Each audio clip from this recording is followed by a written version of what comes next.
All right, so I want to talk about this whole idea of, surrendering to the flow, hustle, grind, all that kind of stuff. And I'm going to talk about it in the context of what happened on Wednesday, because I was actually driving home to see my mom, and my phone was blowing up with text messages. And of course, I'm driving, so I'm not paying attention. I see them coming through, but I'm like, yeah, I'm not doing that.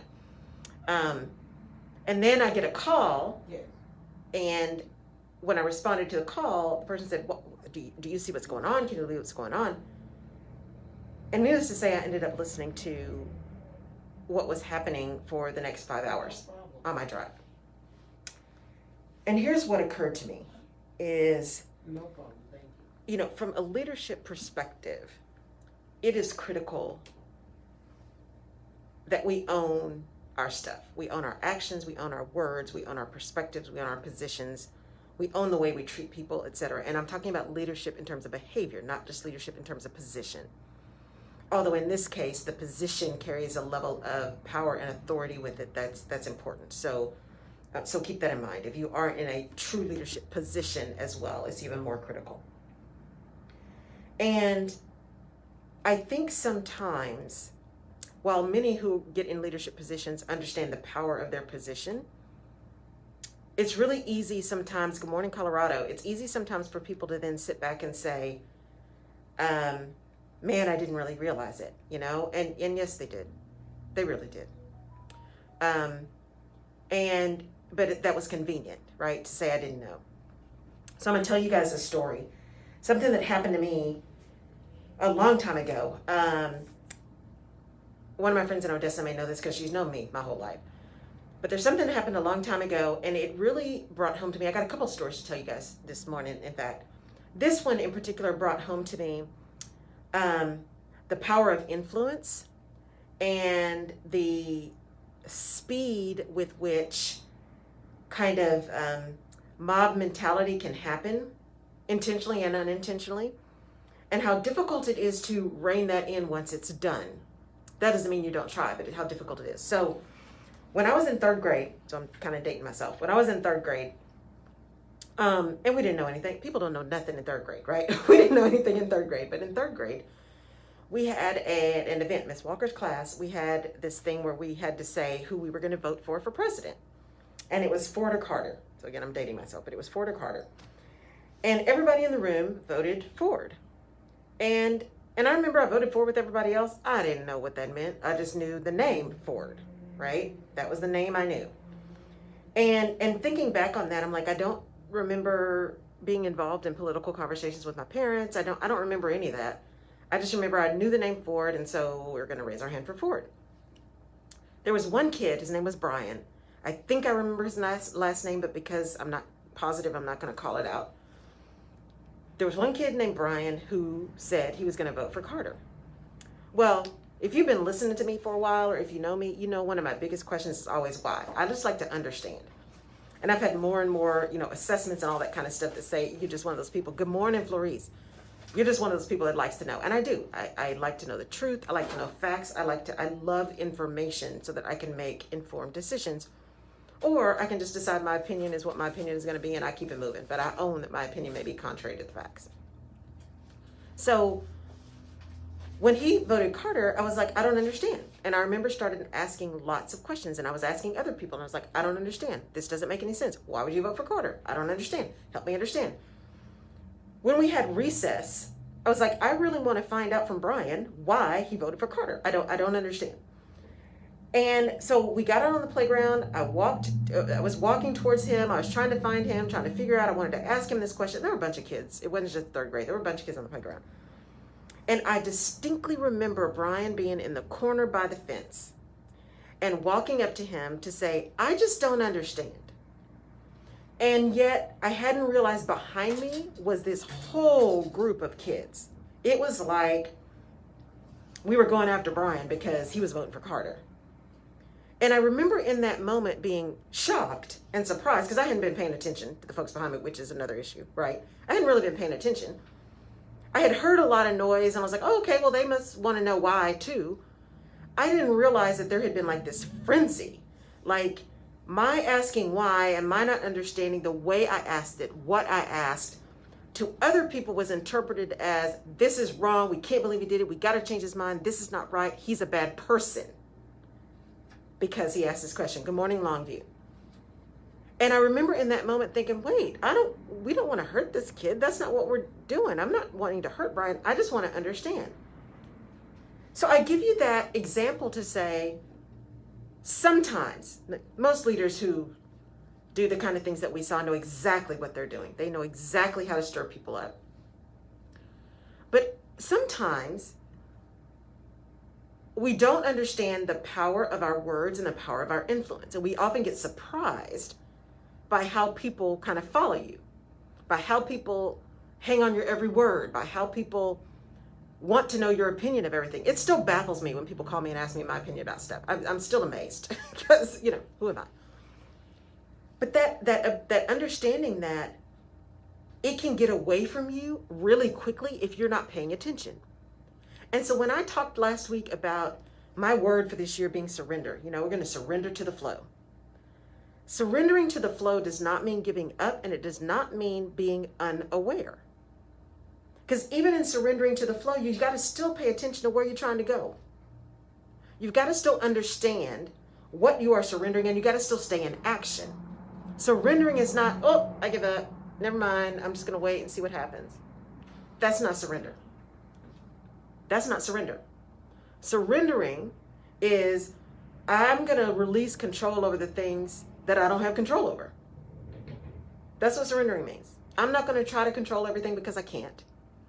I am not going to try to make sure that everything turns out exactly the way I want because I can't control that. I can't always control outcomes. What I control is actions that impact outcomes and hopefully get to the outcomes that I'm wanting. Right? That's what I mean when I say we're going to surrender to the flow. We're just going to stop trying to control absolutely everything because we can't control everything.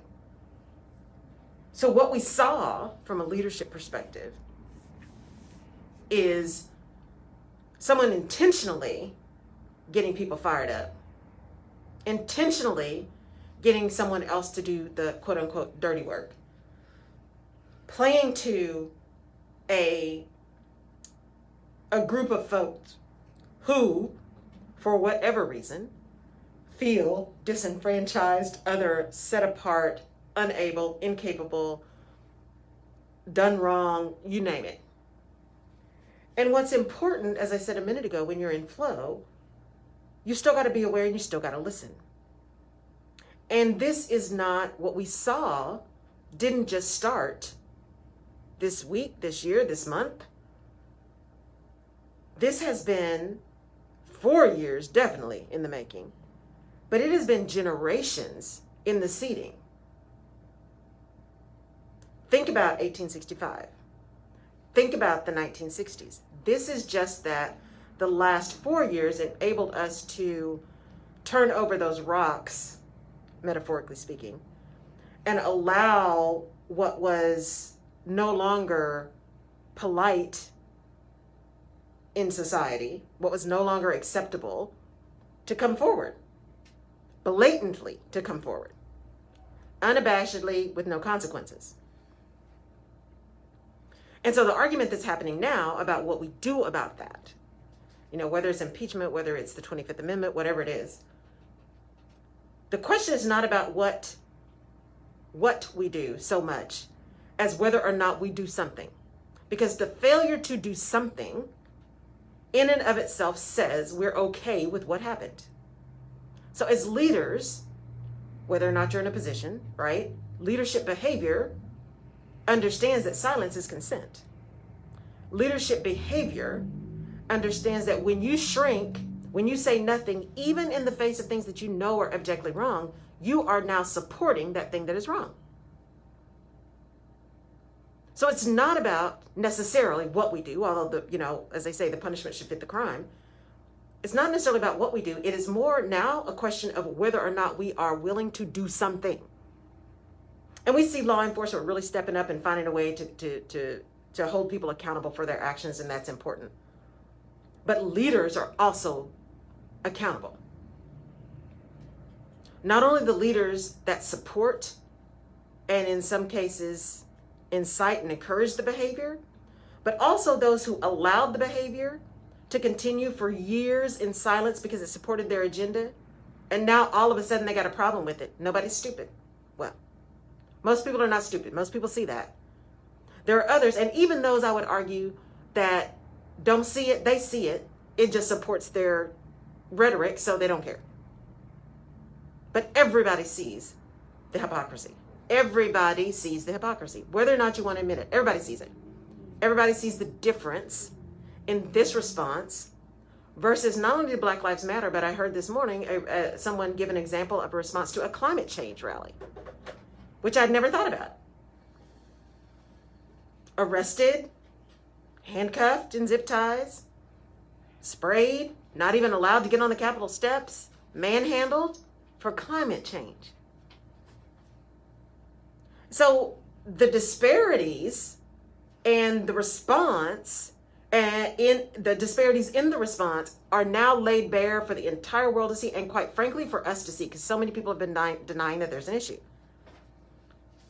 If you watched what happened on Wednesday as a leader, you watched what happened on Wednesday and you are still denying that there's an issue, that's a problem. And I need you to really think about seriously whether or not you are equipped for leadership. Because whether or not you agree with what side or the other, what happened on Wednesday is unacceptable. It's unacceptable, and it is unacceptable behavior that needs to be addressed. And if you are unwilling or incapable of doing that, I seriously question your ability to be a leader. And that's not about politics, that's about right and wrong.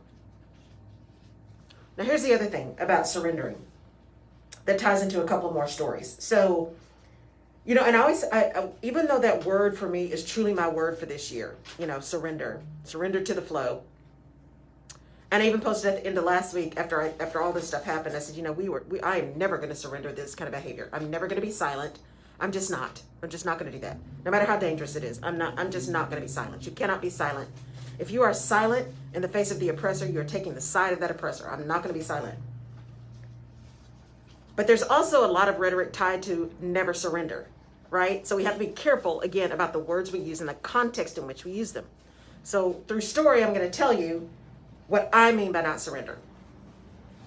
So again, a few people that are online with me, that grew up with me, know this first part of the story.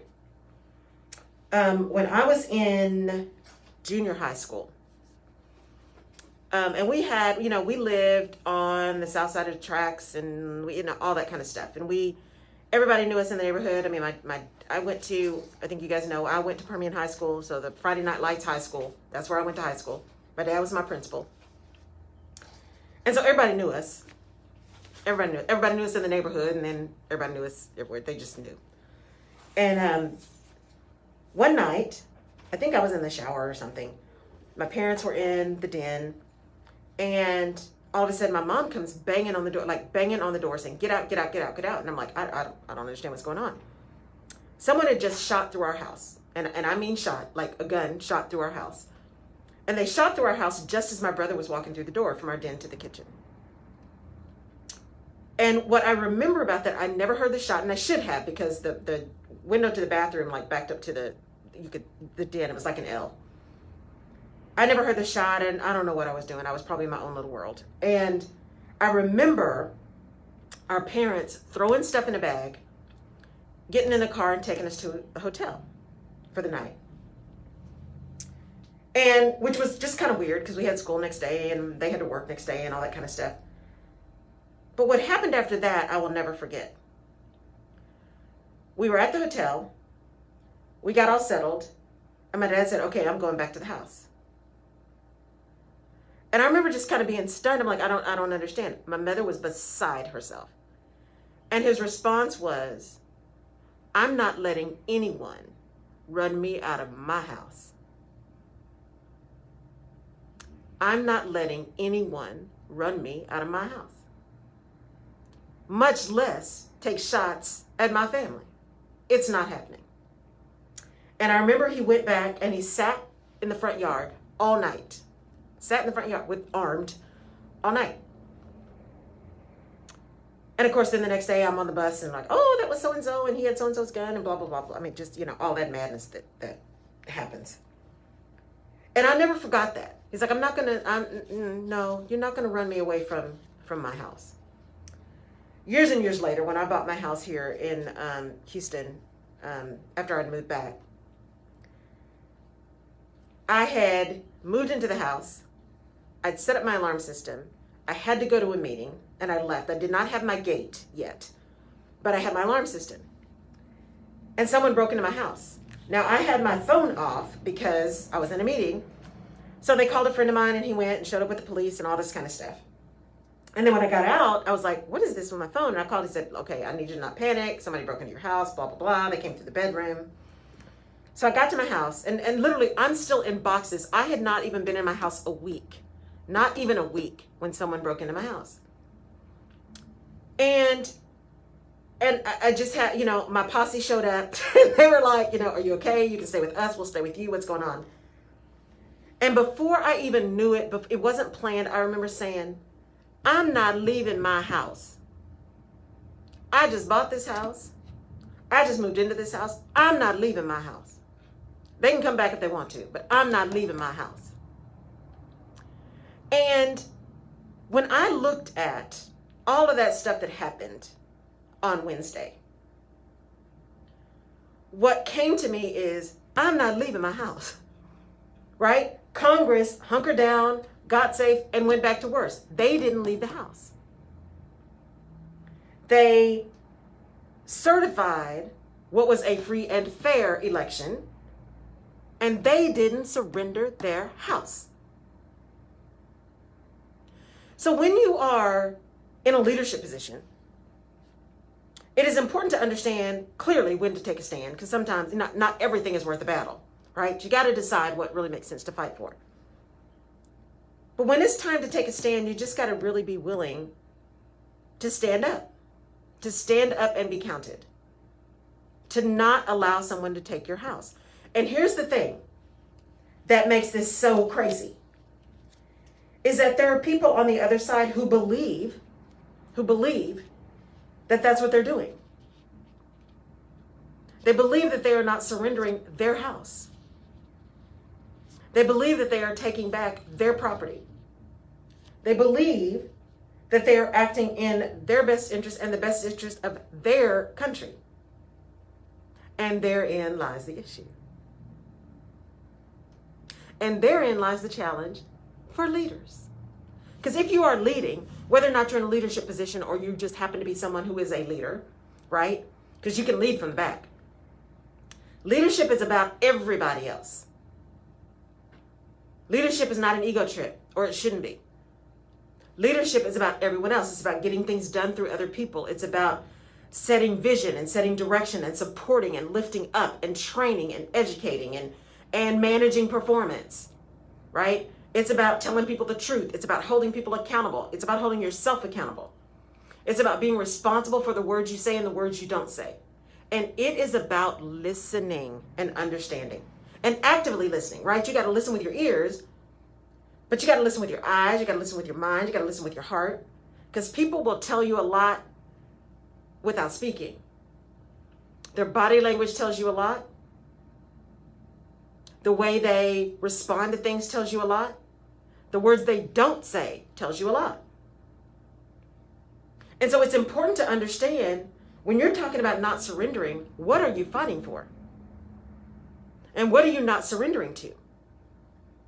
Because not everything is the war, right? Some things are just battles. And sometimes you might lose a battle, but if you win the war, that's the thing you're trying for, right? And I hate to use that right now because there are people who are, and hopefully everybody's paying attention, because there are FBI reports of armed protests supposedly happening at all 50 capitals in our nation. So, and for those of you who are my international listeners, yes, I am talking about this in the context of what happened in the U.S. on Wednesday. But this can happen anywhere, and has happened many, many places around the world, right? When people got complacent, when we got quiet, when we supported rhetoric that we knew was wrong, but it either gave us cover for the stuff we were doing that was shady, or it supported what we wanted, and we just let it slide in that moment because it was helpful for us, even though we knew in the grand scheme of things it was going to be problematic. But the problem is, you can't put that genie back in the bottle. And here in the US, there were still 70 million people that theoretically supported this behavior. Now, what you'll hear is that not everyone supports the behavior. I did it because of taxes. I did it because of this. I did, whatever, right? At the end of the day, there is behavior that is supported and uplifted and said to be correct and acceptable when it is supported, even by silence. Even by silence. And so when you are leading, your silence can speak louder than any words you could say. In organizations, and I left an organization that was made up of some amazing people. Some amazing, brilliant, hardworking people. It's also an organization that had a culture that was very quick to punish people who spoke the truth. Even though what we said was, if you see it, say it. We need to speak up. We need to say something. We need to call it out. But because it had a history of punishing people who did that, most often you got a lot of what they call false advocates, right? They'd sit in a meeting and say, yeah, walk out of the meeting and say, I can't believe we're doing that. That's not going to work. This is absolutely going to fail. I can't believe they actually think that. Or you got a mix of people who were like, okay, fine. We'll do it because you said so, but I'm not taking any responsibility. I don't own any of this. I'll do what you said because you're signing my check. But I don't agree. And so you get those kind of dissenters, right?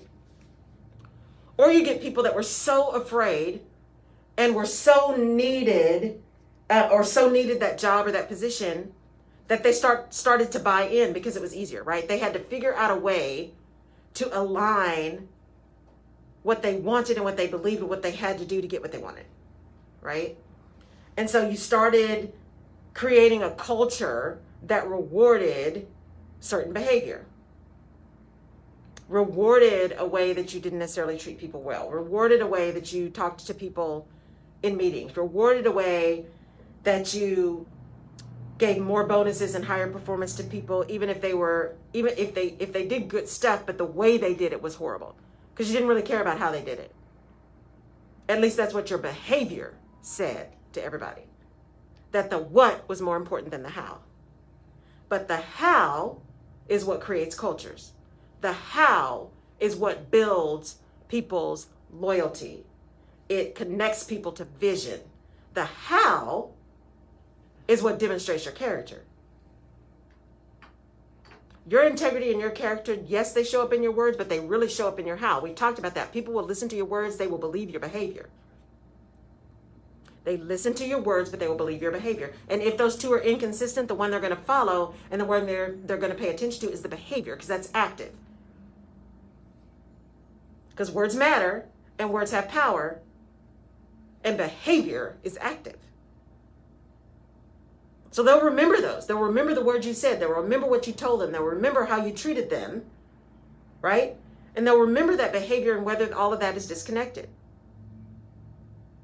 I want people to be innovative. I want you guys to bring ideas. I want you to fail fast. We just got to try. Oh, you know what? I am so afraid. This is your year-end review, and you really messed up on that project because we tried something that we really weren't sure about and it failed. So I'm afraid you're not going to get a bonus this year. So I just told you, rah, let's innovate. Let's try it. It doesn't matter. If it fails, we'll just try something else. That's what I said to you. What I did to you was punished for doing exactly what I told you to do. You got punished for following directions. So what do you do next time? Nothing. You slow it down. You don't innovate. You don't bring your ideas to the table. You don't do anything that may put you in jeopardy. It's that whack-a-mole, right? Everybody's trying to keep their head down because they don't want to be the next one whacked. So it's important to understand that when you take a stand, that is giving someone an idea, not only of where you stand, But how you take that stand gives them an idea of whether you believe it, whether you're invested in it, and what may happen to them if they do or do not align with you. You know, we don't lead in a vacuum. We don't lead in a vacuum. Many people like to think they do. But when you are in a position that's very visible, when you're in a position that's of power and has power, whether it is actual power or perceived power, and sometimes perceived power can even be more powerful, right? Because that usually is given to you because of what other people think about you or the position, right? It's not something that you bought or necessarily something that you earned. It's just something that's kind of doled out because of what you've done or how you showed up, or et cetera, et cetera. But when we're in that, we own how we show up. And surrendering to the flow and understanding that we can't control everything also means surrendering to the fact that we can control what we say. We can control how we act. We can control how we respond to things. You know, you can't control the action, but you can control your response. You can control your attitude. It's one of the reasons why there were times when I'd walk into my team and I'm like, okay, y'all, I just need you to understand, today my patience is a little less than it normally is. And that's not about you. That's about some other stuff that's going on. That's what's important. To let people know, here's where I stand. Here's what's going on. It's not you. Right? It's also important in that moment to make sure people understand, no, you know, I heard you and I understand what you're telling and I understand your position. And here's why we're doing this other thing. Again, if you take the time to explain why, people still may not agree, but they're not necessarily going to have the same level of pushback or begin to erode trust. Because you got to tell people why. People want to understand why. Even if they don't agree, if they understand why, it makes it a little bit easier to, at least, if they can get on board, at least they won't detract. Because they understand what you're trying to do, what the mission is. But it is important to make a distinction between being aware of your flow and surrendering to the flow, because you got to know where your flow is taking you. Because sometimes your flow is taking you not where you intended it to go. So you got to be aware. And just surrendering, just giving up. And there's also a difference in saying, I will never surrender, and saying, I am not surrendering under these circumstances for this reason. And I'm digging in because of these values and these issues and these, et cetera, et cetera, et cetera. As opposed to just because somebody told me to. And there are many who are just followers. Not everybody can be a leader. Not everybody wants to be a leader. Not everybody has the capability to be a leader. But you got to understand that someone is always watching. Someone is always watching. And the person who's watching may or may not have your best interest at heart. It may be somebody who is so supportive and they're learning and they're going to be with you ride or die. Or it may be somebody who's watching just to find that thing that can unseat you or upend you or embarrass you or hurt you or what have you. My dad used to tell me this story. He told us this fable. I don't think I've told this on the show before. I love this fable. I may have, but I'm going to tell it again anyway. And it's a fable about the crow. Speaking of surrendering and leading and people who are supporting you and who are not. And especially with all the rhetoric that's going on right now. It's the fable of the crow. And so there was this crow who was partying, right? They were up north, all his buddies, they were having a good time. Got close to winter and time to fly south. Most of his buddies started flying south, and he's like, you know, there's still too many parties going on. I need to keep hanging out. So finally it got cold enough where he's like, well, yeah, maybe I guess it's time for me to go. So he started flying. And the longer he flew, the colder he got. Because he'd waited too long, because partying was more important than, like, getting out. And the longer he flew, the colder he got. And the colder he got. and the colder he got. And eventually, his wings froze, and he fell into a field. And so he's laying in the field, and he's thinking, oh man, I can't believe I did that. I'm going to die in this field. I should have just left when all my friends left. You know, all of that stuff that we do. Coulda, woulda, shoulda, didn't. All of a sudden, along comes a cow in this pasture, right? Drops a cow patty on it. Those of you from Texas know what that is. And Jerry, you know what that is. And he's thinking, oh, I can't believe that happened. But then it's like, wait a minute.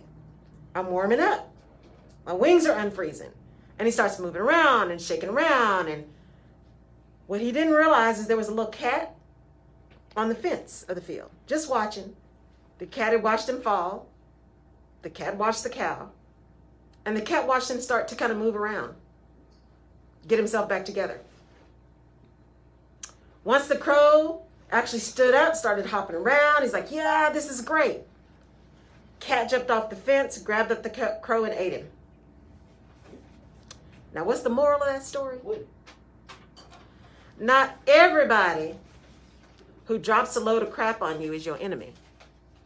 And not everybody who picks you up and dusts you off is your friend. So when you're looking at your leadership, and there are people around you who are like, you're great, I'm with you, that's right, like we've seen in the top leadership of this country. It's okay, yeah, we believe it, it's all right. Not everybody that does that has your best interest at heart. And they will walk you to the edge of that cliff, and then when your first foot steps over, they're like, ooh! And they'll wave at you as you go down. Yep. They may or may not try to help you, because see, if they try to help you, you might drag them with you. Right? And then there are other folks who are constantly giving you crap. Constantly. What are you doing? Why are you doing that? I can't believe you thought that. I can't believe you said that. Are you serious? That's really what you want to do? But they're the ones that are going to be ride or die. They're the ones that are going to tell you the truth and speak truth to power and hold up that mirror and tell you that the emperor has no clothes. They're going to hurt your feelings, not necessarily intentionally, although we have some of those folks in our lives, right? They may hurt your feelings. They may really make you angry. They may throw all kinds of water on what you thought was the best idea you've had in your life. But they know you well enough to know they care about you enough that they're not going to let you just go do something blindly. They're going to force you to think about what you're doing and what the consequences are. And then they'll support you whatever your decision is made, right? Whatever you decide to do, they're going to support you. But they're not going to let you just go out and just do anything any kind of way. That's not how they roll. And the people that do that are not necessarily the people that are trying to take you down.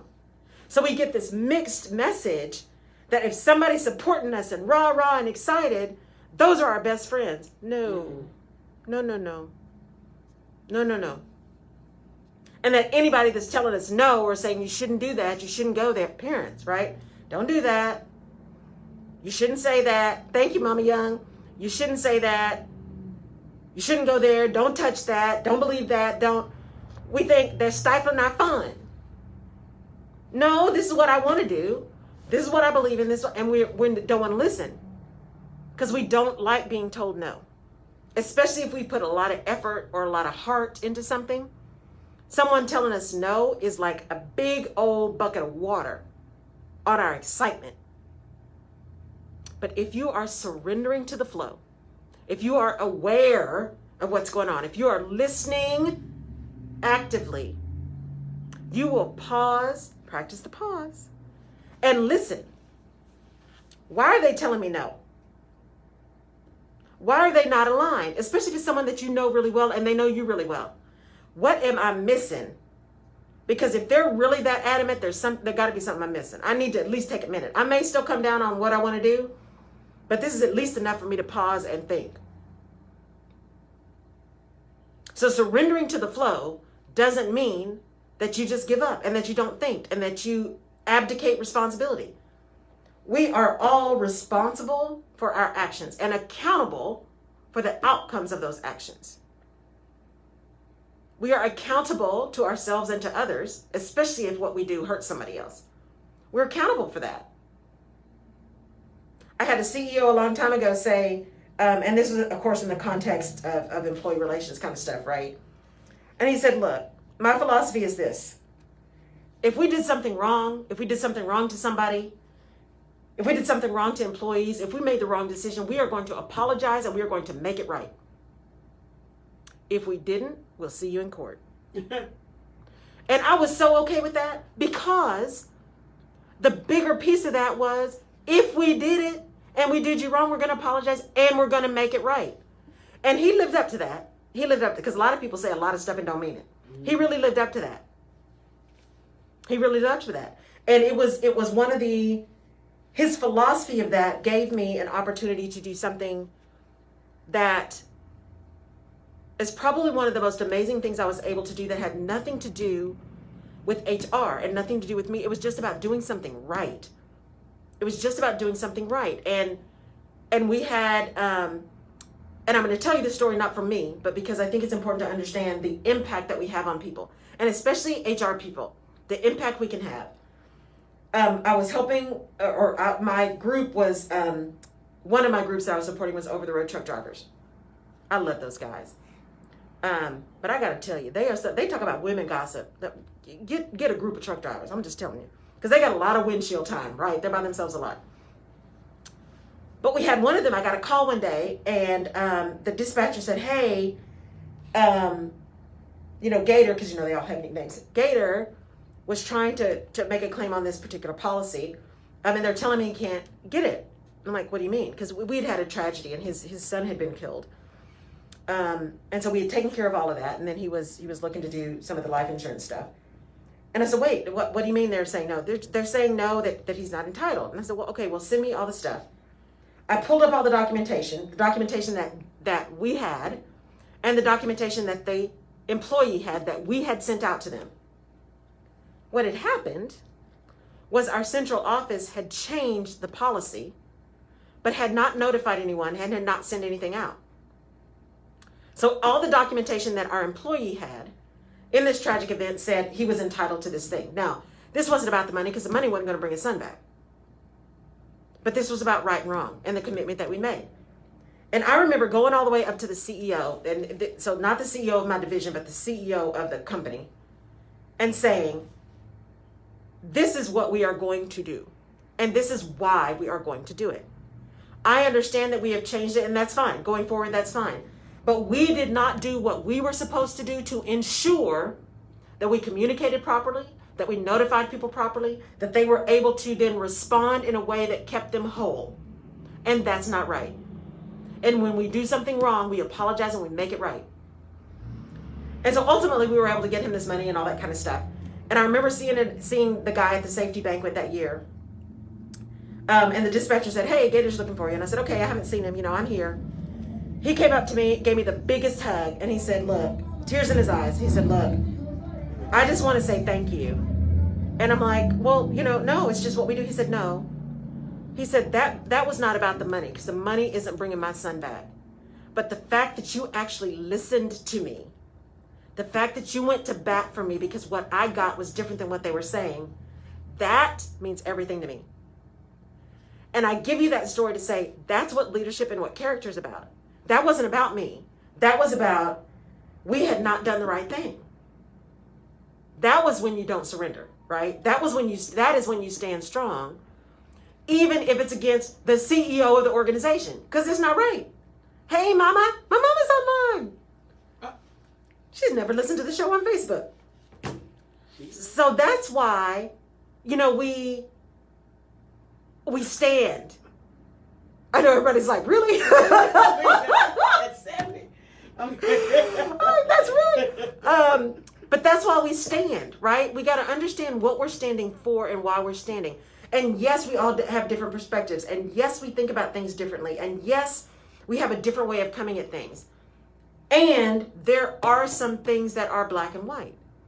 There are some things, facts are facts. Truth is truth. You are absolutely entitled to your own opinion. You are not entitled to your own facts.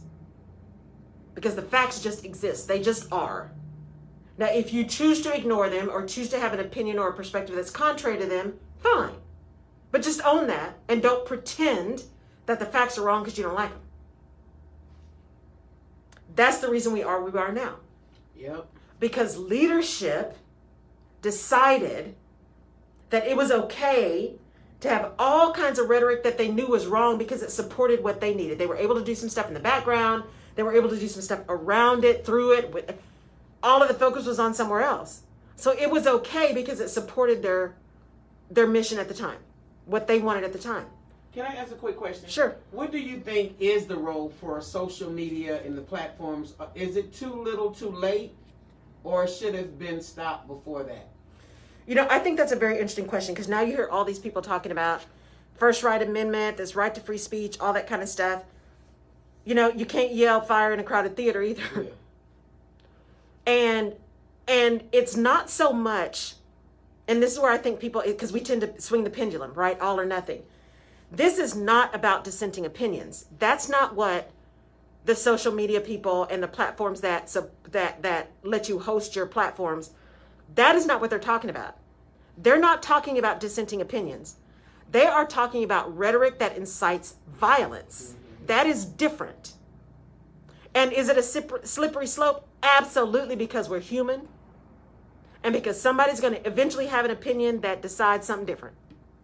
So is it a slippery slope? I absolutely agree it's a slippery slope. But there's a difference in inciting violence and just having an opinion that is contrary. Those are two very different things. Now, I also believe, exactly, Leela, free speech is not absolute speech. I also do believe at some level, at many levels, it's too little too late. There are many people in Congress right now that are all up in arms. It's too little too late. Now, some of them I think are truly, sincerely shocked that it went that way. They would be lying if they say they were surprised. They're not surprised. I think they are shocked at how violent it was and that it actually occurred when it occurred. Yeah. So it is, and there are others who I am not convinced of their sincerity in their response to this, because it is, again, self-serving, because their behavior has told us they are self-serving. People will reveal themselves to you early, believe them the first time. Wasn't that Oprah or Maya Angelou that said that? Maya Angelou. People will reveal themselves to you early, believe them the first time. These are people who have revealed themselves to us already. Already. So to now be shocked and confused and I don't understand and coming down hard, right? Not surrendering. That's a little too late. It is, because it was a couple of months ago. I said something on Facebook, and that's why you have to be careful. But they come after the average person quickly. Right. Yes. I said to a friend of mine who said he was sick, I said, oh my goodness, you down me, I'll kill you. And I got a notice from Facebook saying that was threatening and violent. I'm like, what? I said if he died on me, I would kill him. But I realized the seriousness of that. So this has been going on a long time. Yes. With other rhetoric that was really about hurting people. Right. Because I see it online, and they're still trying to say some things online. Absolutely. So, Absolutely. So when you said that it would be wrong for you to come in here and do your show and not mention what happened on Wednesday, do you believe that there's a responsibility that leaders have and platforms? Yes. Okay. I absolutely do. I absolutely do. If you are showing up authentically. I can't show up for all of you who are listening and for the clients that I have and the clients I intend to have, the people I want to serve. I cannot pretend to be willing to do that if I'm not willing to stand up. If I'm not willing to exhibit the behavior that I believe is important for leaders to show, if I'm not willing to call myself out, how can I be trusted to do that for anyone else? It's about integrity. It's about character. Character is what you do when nobody's watching, right? And someone is always watching.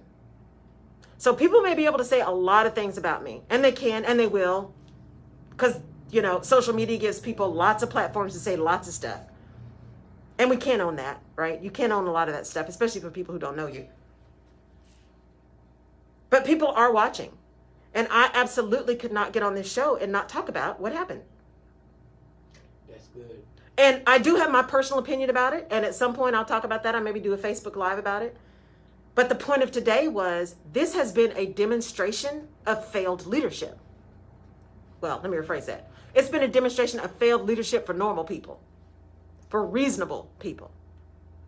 It has also been a necessary awakening. It has been a necessary awakening. Like I said, this thing happened on Wednesday, and the folks in Congress said, we're getting back to work. They did not surrender. We're not letting this happen. They're not taking our house, because it's our house, not their house. It's our collective house. It's our seat of democracy as a country. Mm-hmm. Everyone's house, the people's house, the people's business. And so I couldn't stand today, knowing that happened, knowing the impact, knowing the danger that's potentially coming. At least if you look at everything that's being posted, and please, people, be prepared, right? I can't in good conscience stand up and say and act like nothing happened.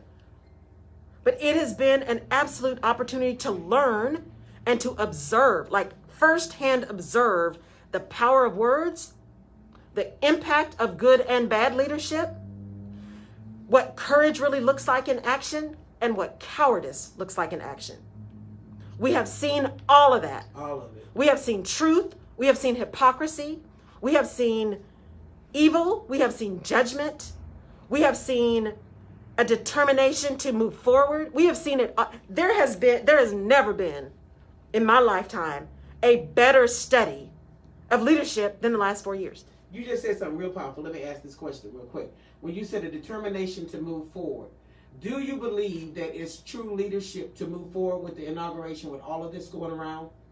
Did they still move forward? For me, mm-hmm. I believe that you have to be cautious and you have to prepare. But just like my dad, when he went back and sat in the yard all night, you can't let people take the country. That's it. This is a demonstration. Yes, the inauguration is important. It is a continuation of our process, mm-hmm. right? A peaceful transfer of power. We can't not do that, because to not do that lets them win. Let me rephrase that. To not do that lets the rhetoric win. Yes. To not do that lets the philosophy and the narrative that this country is only for some people win. That if we don't like the outcome, we get to turn it over by violence. Just because we don't like it doesn't mean, we don't have to accept it if we don't like it. So I do believe it's important to make sure the inauguration happens, to make sure that we have this transfer of power. I think that is critically important. I also think it's critically important that there are consequences, because actions have consequences. I believe it is important to be prepared. Proper prior planning prevents poor performance. And I also believe it is important to call out behavior that leads to this. So, right now there's all of this stuff going on with police forces, right? And so we've had a lot of this stuff lately, as we all know, defund the police, which is just really bad wording, because most people don't mean defund. They just mean redirect some of the funds to the right places. Training, yeah, mental health training, support. Because officers have some serious things they have to fight, right? They are putting their lives on the line every day. And so what can we do to support them in the right manner, right? But words matter. So defund just made that a whole bunch of drama. But it is important that also when you see people in these positions, because think about how policing started. Policing started out of slavery, right?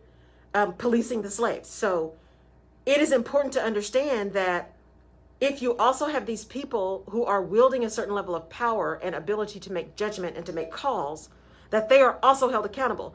Not held accountable because they decided to show up, because everyone does have a right to show up and everyone has a right to have their opinion and to some level of free speech. What they don't have a right to do is incite or support insurrection and violence, especially if you are sworn to protect and serve. And that's what you're seeing, right? And I'm not talking about the call-out culture where the whole purpose of the call-out culture is not to change behavior, but to harm and to shame. That's not what I'm talking about. What I'm talking about is holding people accountable, because we have to hold ourselves and others accountable, because actions have consequences. That's what leaders do. Leaders hold themselves and others accountable. Because, at first I was in agreement with President-elect Joe Biden when he said he didn't want to focus on that. He had too much other stuff. And he does have too much other stuff. Does. Don't focus on that. But you do need the other group of people who are saying we're going to hold him accountable, hold them accountable, because if not, it can repeat itself over and over again. And the fact that they were able, after all of that violence, to go back there and finish the electoral count showed strength to me. Yeah. And so they have to continue to go forward. And when you said about talking to leadership or talking truth to power, many people are afraid to do that because they don't want to lose their jobs. Or they don't know what's going to happen. Yes. But we did a show last week on Ben Hall Legal Hour, and he asked me a question on the air about something. It's on the air, so it's not personal. He was talking about his marital situation. He said, okay, what is your advice to me about this? I said, well, you were dead wrong. And so some people were like, you just told me. Why you asked me? You should have asked me.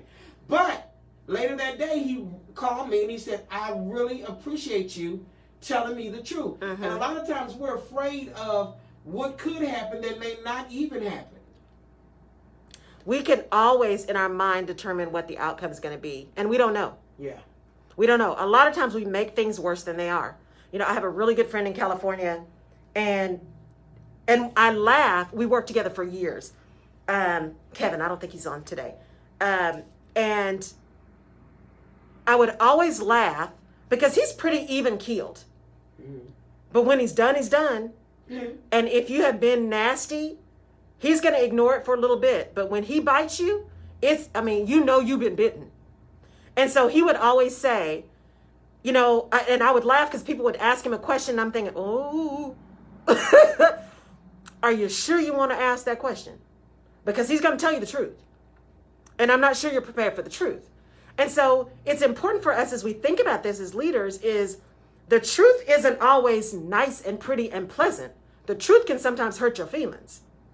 But it's still the truth. And just because nobody told it to you doesn't mean it's not true. It just means you actually don't have information that you might need to do your job better or to make a better decision. Because you've created an environment where people are afraid to speak truth to power. And for those of you who are in situations where you're like, I don't know, I've seen where they just fire people. One, let me first say, I hear you and I see you. And what you're experiencing is real and is true. Because I've been in those organizations. And I will tell you this. Do your best to find a way to speak your truth. Because sitting on that is just going to that's not what you want to fester in your spirit. Find a way to speak the truth. Find a way to, even if it's pulling somebody aside in private, even if somebody else gets the credit for saying it, find a way to say it.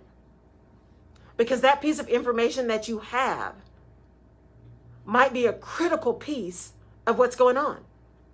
If you think about the Challenger disaster, as horrendous as it was, that had happened, and we would often use that when I was at Deloitte as an example around risk management.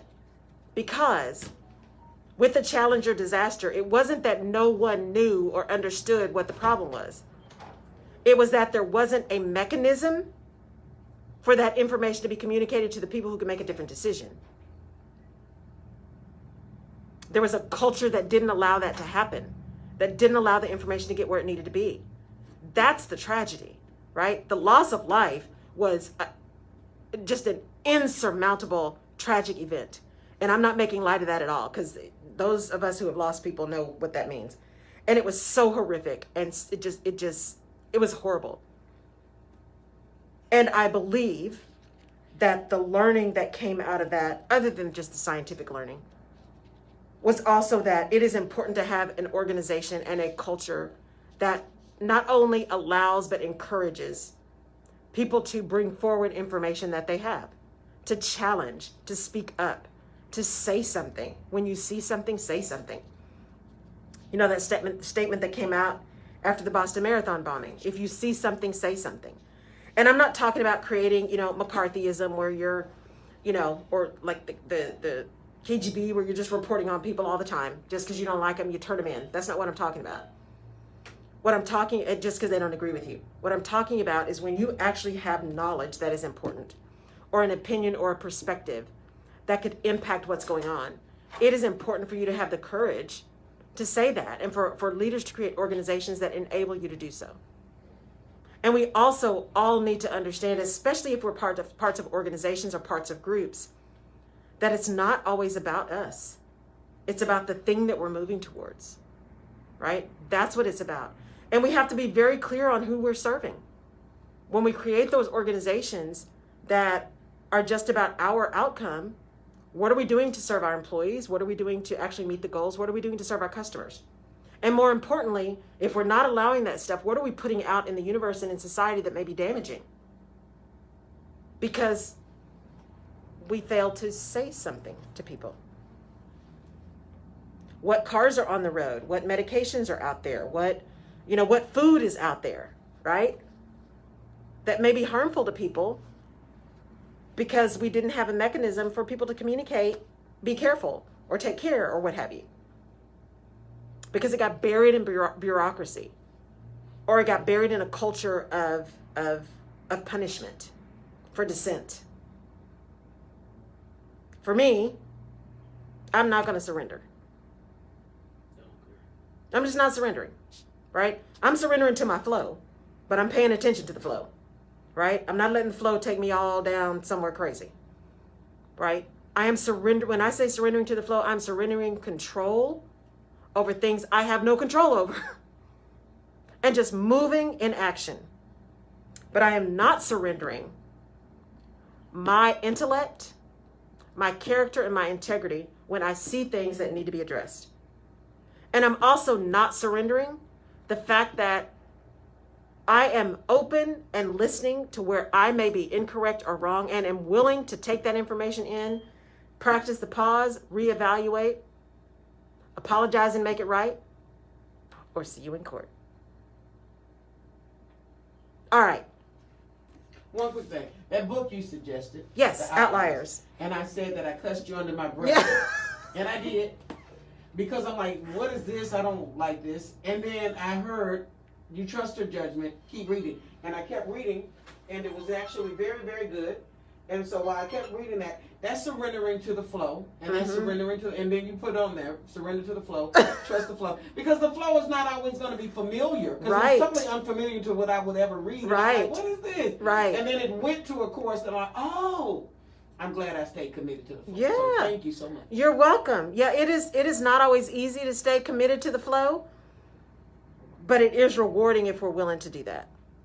It's rewarding if we're willing to do that. So that's the Rutledge Perspective today. Thank you guys for being online. Thank you for joining me. Thank you for being a part of it. We'll be back next week still talking about hustle and grind and flow and surrender and not surrendering. Go out, do some great stuff. Go out and lead. Go out and show people who you are. Have a great day. Love you too, honey. Thank you guys. Good morning, Michelle. Good morning.